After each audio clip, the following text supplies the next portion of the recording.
Llion piw dwi. Cwmni ar-lein ydi y Gorsedd y Gymru, sydd yn cymryd archebion ar ran bythynod 45 seren yng Nghymru. Wel, oedd yn rhieni fi ddechrau yn gosod bwthyn 5 seren ei hunan, ac teimlo bod yr asiantaeth yn cymryd gormod ac yn cymryd y busnes oedd ei arnyn nhw mewn ffordd, bod nhw'n rhedeg y sioe i gyd heb ddim y blygrwydd. So dechrau edrych fewn i'r peth, a o'n i'n gweithio, Gareth a finna'n gweithio i Cymraeg Edolion ar y pryd, wedi datblygu gwefan newydd yn fanno a datblygu yr ochr e-fasnach a cael dipyn o lwyddiant yn fanno. So o'n i'n meddwl bod o'n rhywbeth y gallwn ni falle datblygu i wneud yn hunan, yn annibynnol. Felly dyna lle gychwynnodd o.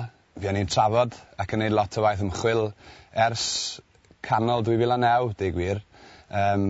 Cofrestru'r cwmni yn mis Hydre, diwedd mis Hydre, a wedyn ar ôl oriau hir, bob dydd o'r wythnos a'r penwythnos, cychwyn masnachu diwedd mis Chwefror, dechrau mis Mawrth yna yn 2010. Erbyn hyn, da ni'n gallu rhedeg y busnes yn gyfan gwbl ar-lein, Gareth yn Gaerdydd a finne yn Machynlleth, wel, wrth ochr Machynlleth fan hyn. Wel, technoleg fodern, really, sydd yn galluogi ni wneud y cyfan fel ydyn ni, really. Mae'n gret. Gychwynno nifer nod o gael 100 o fythynod ar y wefan yn y flwyddyn gyntaf. Ond fel mae'r gair di mynd ar led, mae yna berchnogion fan yn dod ar yn holenni. A da ni ar hyn o bryd ar 85, ond da ni'n mynd i gyfyngio i 100 yn y flwyddyn gyntaf, sef yn targed ni am y drydedd flwyddyn i fod. Da ni'n cynnig rhywbeth sy'n chydig bach yn wahanol i bawb arall, achos bod y Gymraeg yn weledol iawn. Da ni ateb y ffonau ddwyieithog drwy'r amser. So mae pobl yn ymwybodol bod nhw'n dod i le gwahanol, a mae hwnna'n ychwanegu at yr apêl, dwi'n meddwl.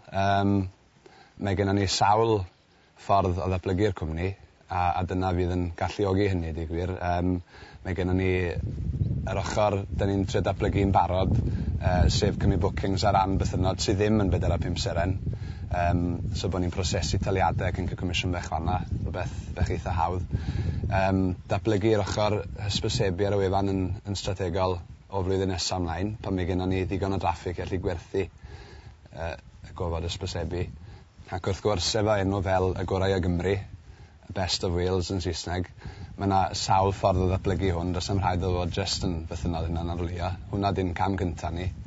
Da ni'n edrych ar bethau fel gwely brecwast, guest houses, a hefyd the best of, allai dda fod yn unrhyw beth, beicio, dringo, cerdded. Mae yna gymaint o ffynonellau. So, da ni wedi cychwyn efo'r enw Best of Wales yma, efo'r syniad o ehangu mewn sawl ffordd, i wir. Ond dyma'r man cychwyn.